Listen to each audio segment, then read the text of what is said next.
as you all know, housing affordability is a growing national challenge. We started this work a few years ago, and it's just kind of overwhelming about how many localities are now focusing on it, how local mayors are focusing on it, and now it's even being talked about in the National Housing Campaign. And one of our major points here is that local governments can do a lot.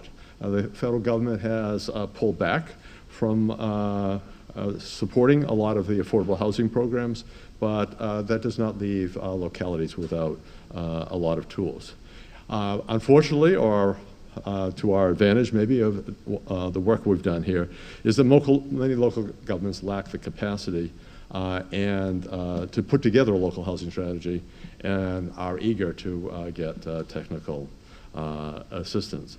The work that you're going to see here is a result of putting together a national community of practice on local housing policy, involved bringing 14 experts from across the country. It was a multi-year effort to create this tool, and I should mention very quickly some of our founders, which were the Ford Foundation, MacArthur Foundation, Kresge Foundation, and J.P. Morgan Chase Foundation. Anybody represents any other foundations in here would like to be supportive, we would obviously be happy. This is was a major effort to put together, but to be effective, it needs to keep being updated over time. There's so much happening, as all of us know. So the history, I give a little history of how it got put together, and what it's trying to do, as I said, is to provide cities and towns with the resources to be able to develop a local housing strategy. Following some obvious, I think, to this group, policy objectives: and enhance affordability, protect low-income residents from displacement, fostering inclusive and mixed-income neighborhoods. So a quick note on how this how on the site works, and maybe in the Q&A we might actually take a look at the site, but in order to make it really easily accessible, it has a number of different entry points, so you can go on the website and look up different policies that you want to know more about, displacement, density, whatever. It also has issues there. Again, a whole list that you can choose from. It provides an entry to how to help you put together a local housing strategy. It also gives you an opportunity to browse the site, to look across all of the different aspects. A key part is, at the core of a good part of the site is a policy library, where 82 local policies are listed and organized under 4 pillars of increasing affordable housing, increasing housing overall in areas that have high demand, and helping people stay in their homes and helping people find high quality housing. It also includes, for those who just want to get some idea about policies that might be applicable to their locality, there's a section that provides guidance for assessing your local housing strategy. And also helps you do an analysis of local housing needs. So we give you all the tools to start looking at an examination of the extent of which you have a local housing problem. And the site is designed for localities at all levels, all sizes, all levels of experience. And so there are literally explainer videos, which I would describe as Housing 101, or Affordable Housing 101. And those are only 3 or 4 minutes at the most. So for the current generation who wants to get something quick, it's very helpful. And this idea came from actually a city council member who said whenever there's a change in administration, it's really helpful to have something to educate the new political leaders as exactly what the problem is. So that's a quick background on the site, and as I said, if the questions make sense, we can go look at it. So the topic really here is about sustainable development goals and affordable housing. And so we looked at local housing solutions, I was sometimes referred to as LHS, to see how it aligns with the Sustainable Development Goals, how it helps to support the accomplishment of those. And there was, as it turns out to be, a very large overlap.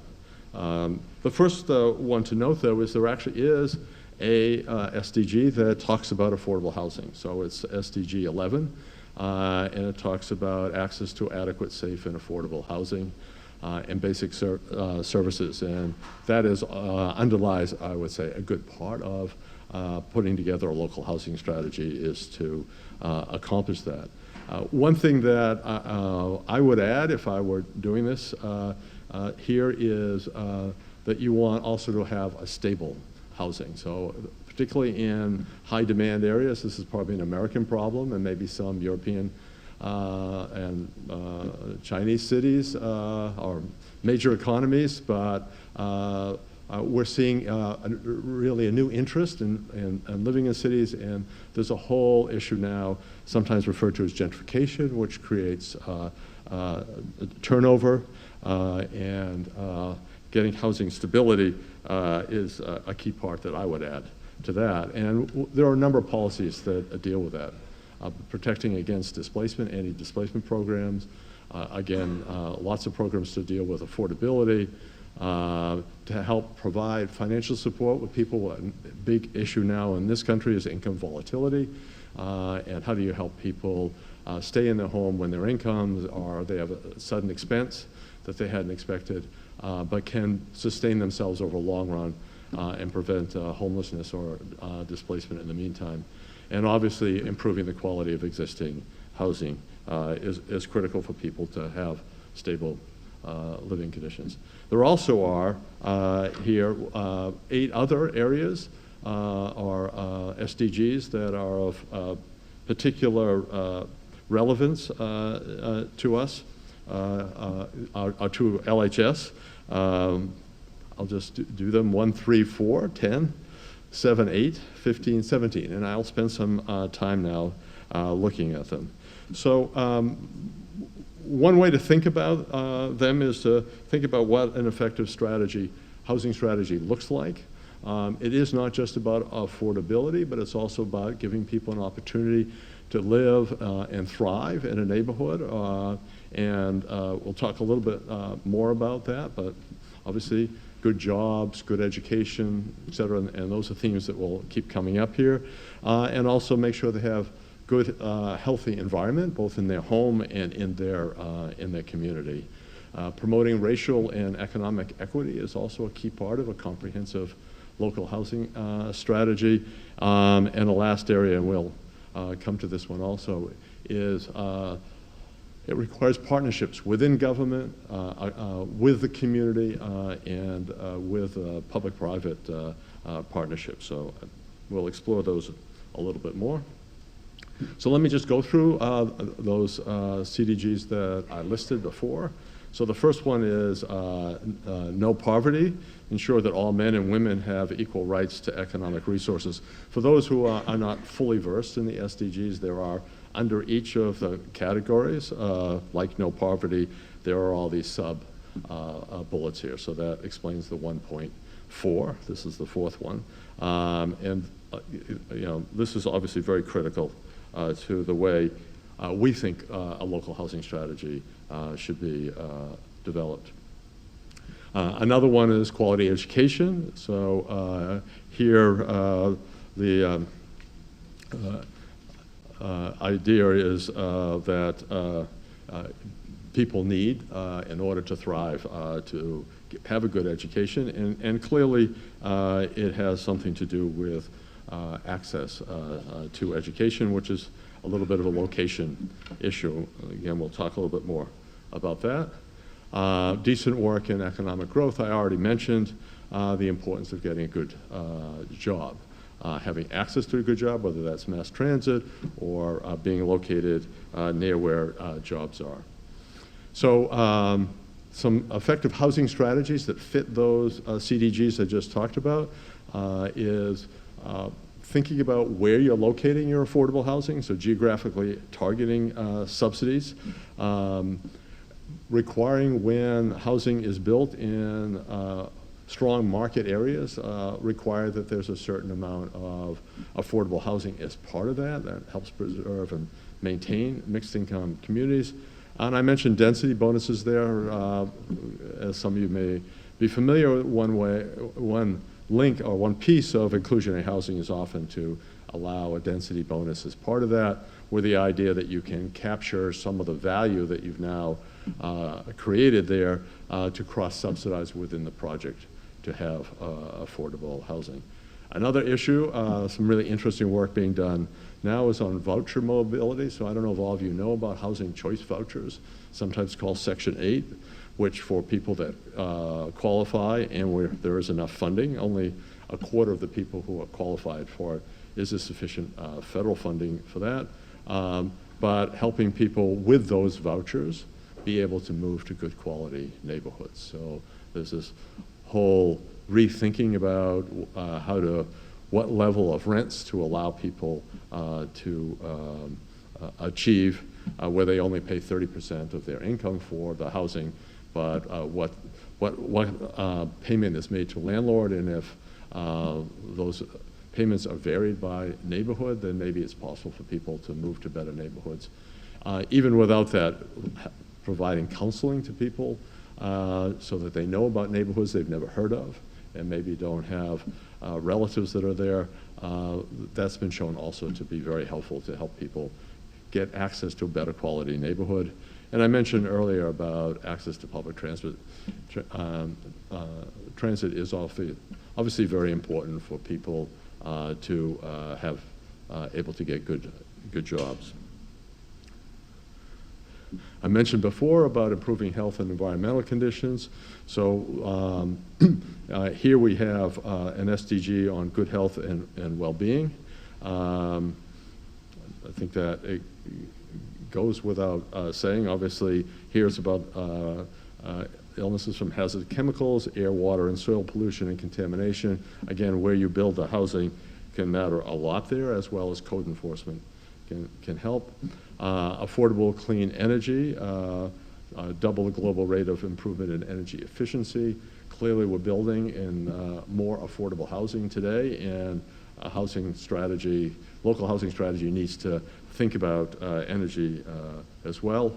And integrating life on land here, about integrating ecosystems and biodiversity values into national and local planning, development process, and poverty reduction. Again, greatly overlap, or that a housing policy needs to take all those things into account. So as I mentioned, an effective housing strategy here that is part of our comprehensive, of what we suggest for a comprehensive local housing strategy is code enforcement, reduce housing costs, burdens, and stress. That makes a huge difference to people's health if they are not paying. You know, the standard that we use is 30% of income. Some people paying 50, 80% of their income doesn't leave much of what we call residual income to spend on food, clothing, healthcare, things that are really important. So reducing housing cost burden, which is a key part of an affordable housing program, obviously can have a great benefit to health. Reducing energy consumption, this is a increasingly important issue, both in terms of what new buildings are built, but also in retrofitting existing buildings, particularly for low-income homeowners or low-income or landlords that are low-income properties, often don't have the money that they need to put in the energy-saving features, and this is obviously an important part of preserving the affordable stock that exists.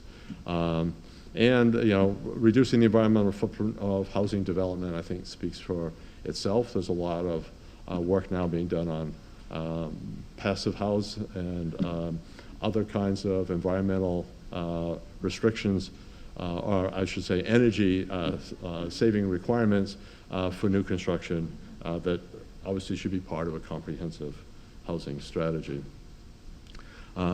Another area is that the SDGs talk about is reducing inequities. So this is really about promoting racial and economic equity. You can read the SDG 10.3, ensure equal opportunity, reduce inequities of outcome, including by eliminating discriminatory laws, a key part of any local housing strategy, laws, policies, and practices, and promoting appropriate legislation. There's a lot being done in this area, obviously, to reduce housing discrimination. As I said, part of your local housing strategy. There is, or has been, at least at the federal level, there's a requirement, HUD, for localities to affirmatively further their fair housing. AFFH, I don't know if many people here are familiar with that acronym. A lot of controversy over that. Basically, the current administration has pulled back on the work in this area, but many cities have continued to work very hard to affirmatively further fair housing, and obviously a key part of a housing policy. And what's been around and talked about for a long time continues to be an issue about decreasing the concentration of poverty, whether that is helping people move to neighborhoods of opportunity, or simply ensuring that there's more mixed income neighborhoods and preserving those that we have. The last area I want to talk about, because it's really critical, it's 17, so it's the last one of the goals, and it may seem like the tail end, but it's really kind of fundamental to the working of a successful local housing strategy, is that partnership. So working very closely with the community has been found to get better plans and also to help sustain those efforts, because just announcing a plan at the beginning, then you need to implement it, and so you really need partners out there. You need the community to be supported and to feel that it's for them that is happening. And as many of you know, those are lots of issues here in New York City, particularly with regard to NYCHA. And the residents there not necessarily feeling that what's happening to them is something that's for them. But it's also really important to work on public-private partnerships, because a lot of the city programs, at least here and most places, and the federal programs like the low-income housing tax credit, require private actors, developers. And when I say private, it could be for-profit or it could be not-for-profit. The government is not in the business, in this country at least, of federal government of building affordable housing. So it's done at the local level. Who those partners are, working with them and putting together the programs, and also continue to refine those programs requires a real partnership there. The last area that, and certainly not unimportant, that I want to talk about here in partnerships is something that we've had a recent example of how important this is. But in order for a locality to put together a local housing strategy and implement it, it requires a number of different agencies to work together, and also city and state to work together. That coordination is not necessarily very easy. Our government is in silos. I don't know how many people here have worked, but I'm sure the architects in the room are very aware that there are different silos, different pieces. And so we recently ran something called the Local Housing Solutions Institute, and brought together 4 cities and required each of them a week-long exercise, and required them each to bring 6 people, 6 leaders each from a different part of what we might call the ecosystem that is required to put together to have a housing strategy. So we'd have somebody from the city housing department, but also somebody from the city's housing authority department. In many cases, those are different people, and they were in the cities that we worked with. Somebody from city planning, obviously really critical there. Somebody from the mayor's office or the city manager's office or the city council, also really important. And many cities like New York have a separate housing finance organization as well. brought them together, and the magic that worked there just amazed us, because while those people work every day with each other, they don't really know each other. They don't really understand what makes those people work, and they also don't know what their job is and what other responsibilities. And we have just been overwhelmed with the response to that and the continued enthusiasm we're hearing from those folks in those different cities when they've gone back and continued now to work on a completely different plane. So, as I said, partnerships may be last here, but it's extremely important part of putting together a successful local housing strategy. So with that, I think I say thank you. Am I right? Yes, thank you.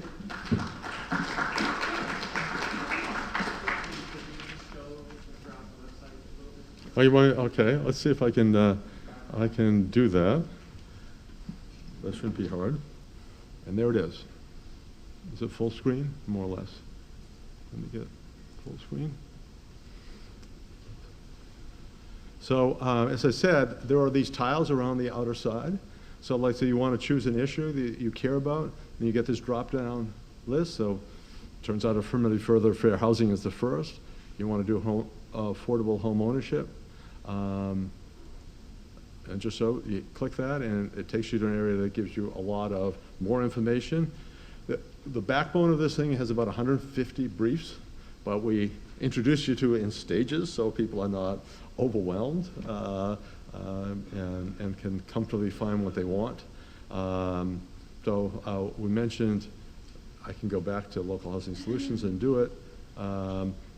So the videos are here. What is affordable housing? I won't bore you with that. Those are fun videos. Learn how to create a comprehensive housing strategy is all about, as I said, the process of planning to make that work. I should go back to policies. So the 82 policies are all listed here alphabetically. I'll show you a different way we put those together. Again, all of this is just designed to make it as easy as possible for somebody to do that. You can assess your local housing strategy. There's a little short version, a long version of asking some basic facts about your town, and then telling you, giving you some policies that you might want to follow. I'll take a look at. And this is the fun one in terms of browsing the whole site here. And I'll just show you a couple things that you can get to very easily here. So this is the housing policy framework. I mentioned the 4 pillars here. In addition to that is complementary policies. I should have mentioned a little bit more detail here, but partnerships with those in the education area, those in transit for TOD, those in, let's say, education, health, all of them overlap with housing, and they're very interested and eager to work with people in housing. It's not something houses have traditionally done, but it's really important to bring them in, both because they are great advocates and also because there can be shared resources and projects can be done that have joint outcomes. Quickly and analyze, we tell you how to assess your local housing needs.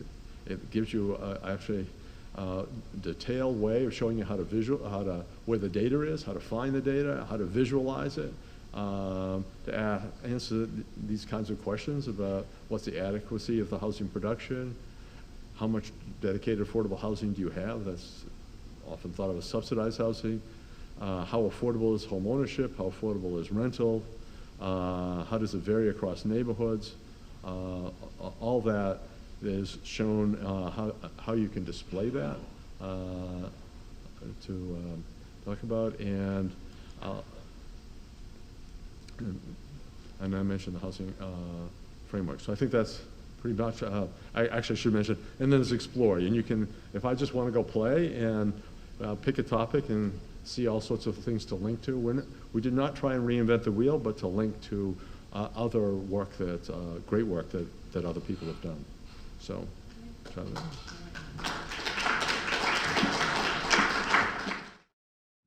Thank you, Mark. It's really wonderful to sort of walk us through the site, and I wanted you to do that because I think so much of the work that you've done is about creating a platform.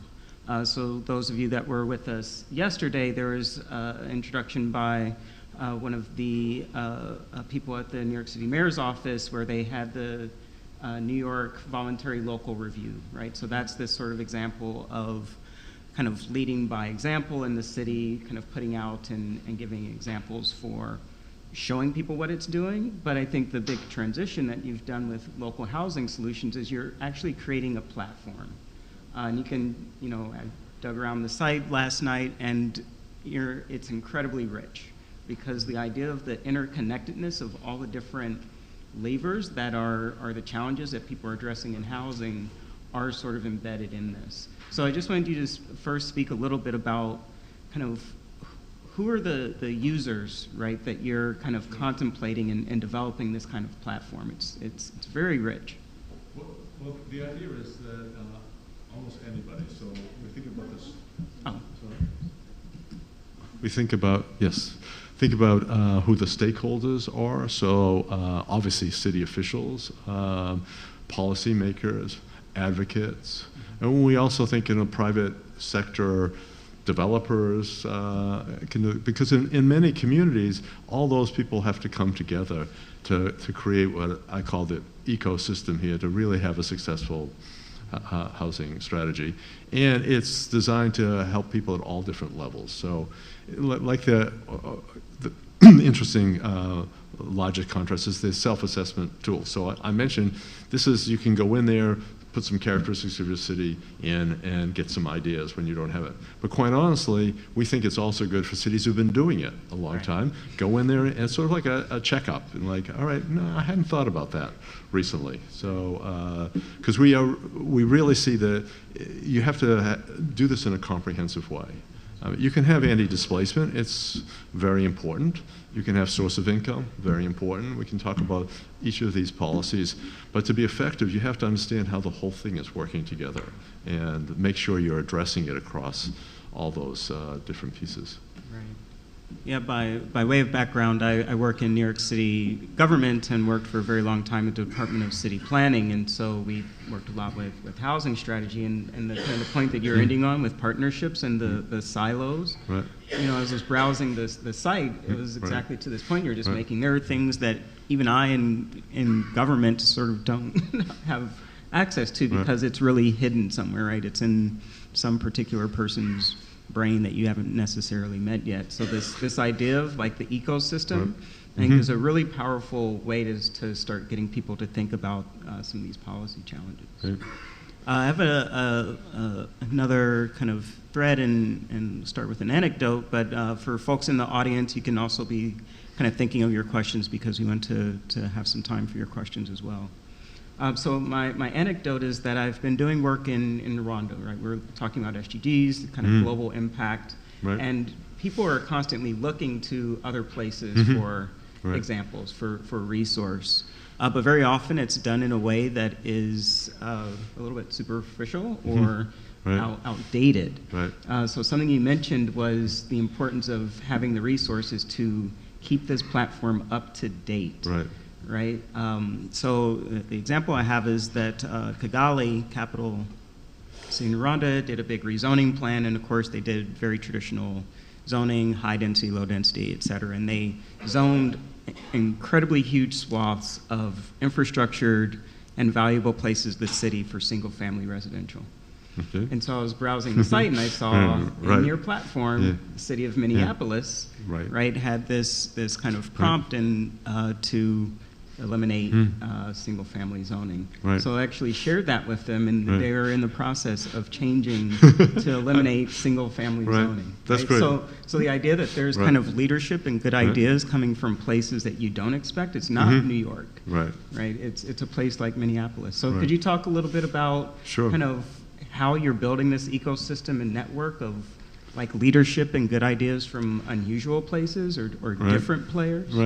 I want to put in a plug for Oregon also. So people think it bans single-family homes. It does not, but I just be clear, the zoning you can't zone and restrict just a single family. This is a huge, and I can't, I don't remember exactly, but even a huge part of New York City is zoned single family. So there is potential. It's not all near mass transit, and so there are other things to think about in terms of planning. Keeping it up, partly by running the institute, by we do a lot of webinars, so we look for feedback from folks. As I said, we're not trying to reinvent the wheel. So other people are, other organizations are out there collecting information on what's new. So we want to make sure we're linking to all the people that are on the cutting edge. So it's a task, and it also needs to go back and sometimes rewrite those basic documents as well to make sure that they relate to what the current work is happening out there. Right. Yeah. It's difficult. Any of us that have worked in these kinds of spaces, sometimes it's easy to get the resources to build something like this, right, but it's very difficult to get the resources to maintain it. Right. I mean, NYCHA is like the perfect example of that. Right. Right. So I think it's an important conversation for how we kind of build and maintain and continue to grow, right, all of these networks. So I did want to see if we had any questions or comments from the audience. Are there floating mics or anything? Or maybe we just... Yeah, why don't we take one of these mics? You should do that so you get it as part of the video.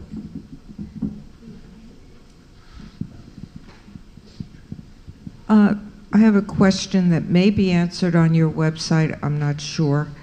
But you talk about preserving affordable housing, and one of the issues that we're seeing in New York is that every upzone neighborhood where values are increased and a lot of existing affordable units are lost either to upgrade, demolition, or whatever.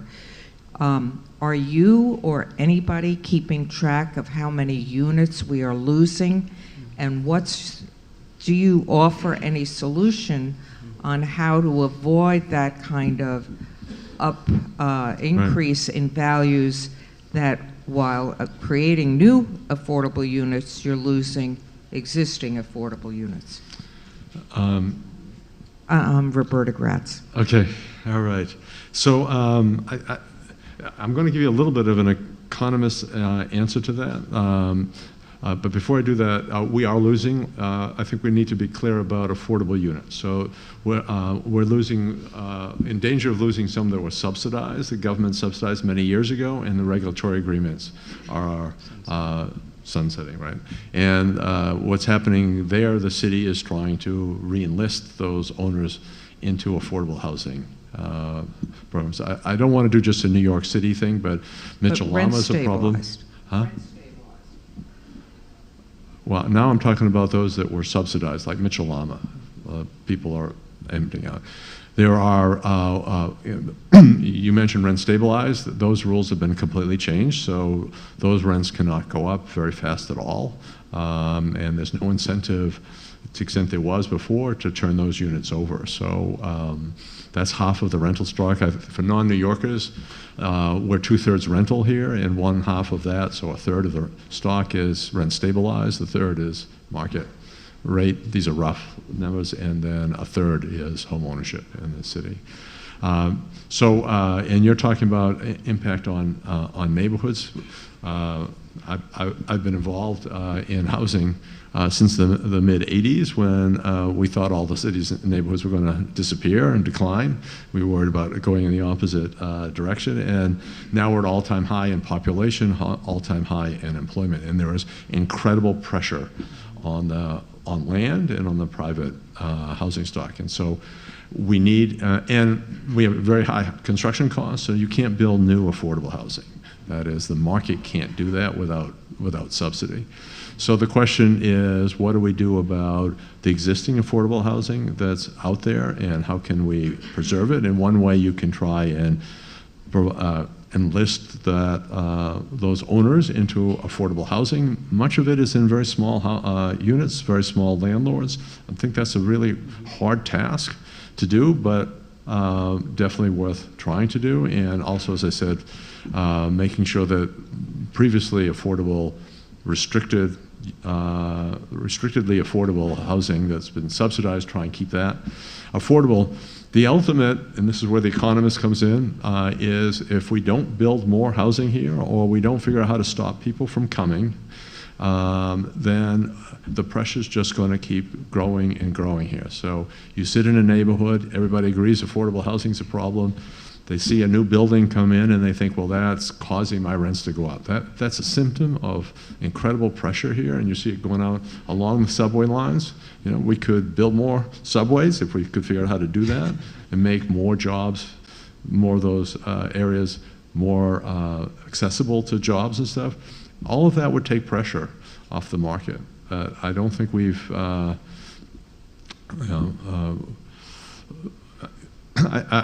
it's hard to have that overall discussion here. You know, when everybody thinks about more demand, they just think of these super slender, super tall towers. That's not what's really driving this. I can see from your nodding, it's in every neighborhood there is pressure. Pretty much every neighborhood there's pressure on rents, and supply would be helpful.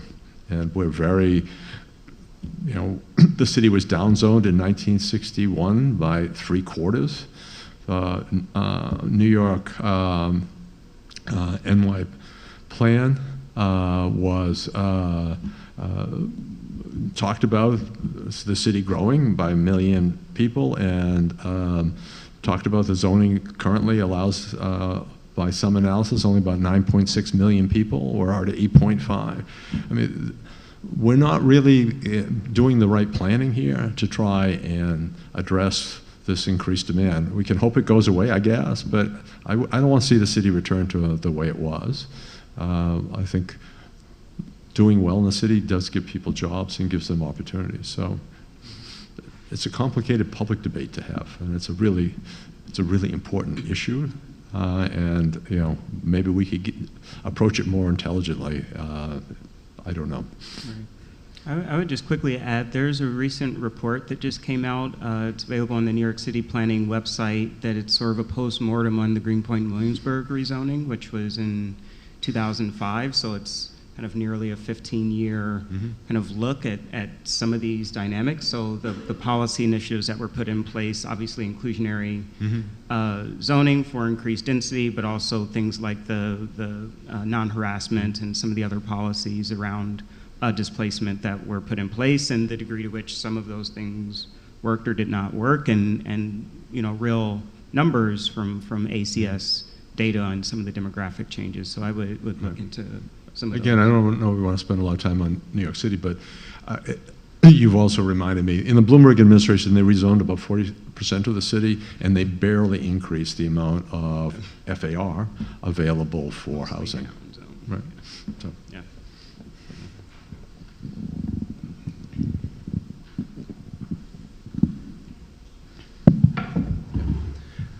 Great work, great resource, thank you.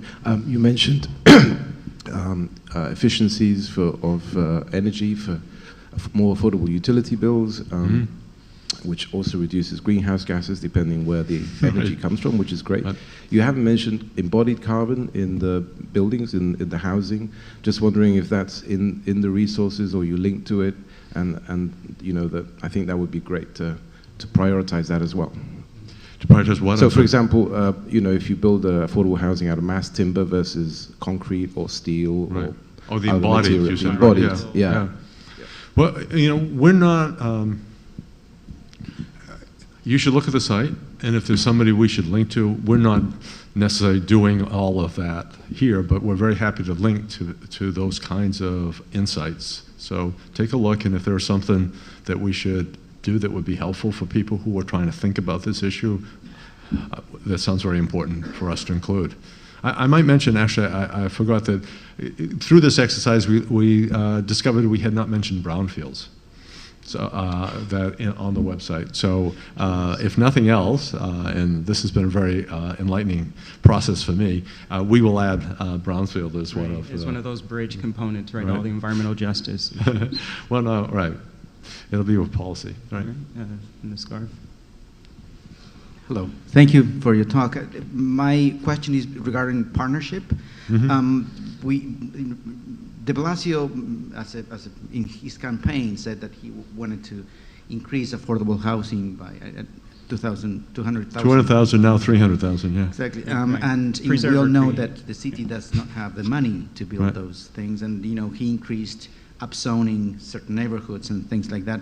So my question to you is, if you have any experience in these partnerships, the private enterprise within the city, if you can explain or expand a little more about that. I'm interested in that, how that works, in terms of, everybody wants market rate, and all the developers, I presume, and how does the city negotiate between that and, bringing affordable housing to, Right. So there are a couple different examples. So one is the city's tax exemption program and inclusionary zoning, and there it's designed to be as of right. So a developer can come in, figure out what they need to do to build affordable housing as part of their overall thing, 25 or 30% affordable housing. And so my only note there is you got to make sure that the economics work for the private sector, or you're not going to get any development. And many talk about fashionable things people focus on, is inclusionary zoning. Everybody wants to have it. It only works as if there's market rate housing being built in the first place.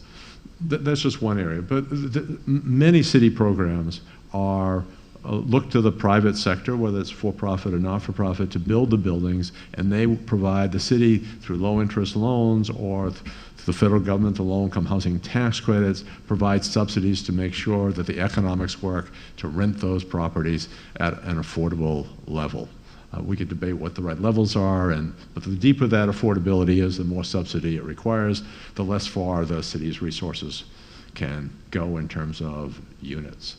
But there are innumerable ways that the city puts together programs. Here's the parameters of what it is, and it's designed that it's attractive to private developers to do it.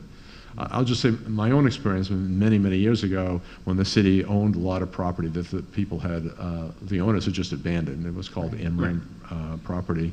We issued, ran RFPs and rehabilitated over 20,000 units by setting up a program that developers wanted to participate in, and we made the requirement the degree of affordability. So the government got what it wanted, and it was possible to design a program that was also attractive to the private sector to participate in. Great. Well, sorry, that's all the time, We're out of time. that we have. But as you can see, there are still a lot of wonderful questions, which is testament to the importance and value of the work that you're doing. So thank you, Mark. Thank you, Justin. Thank you.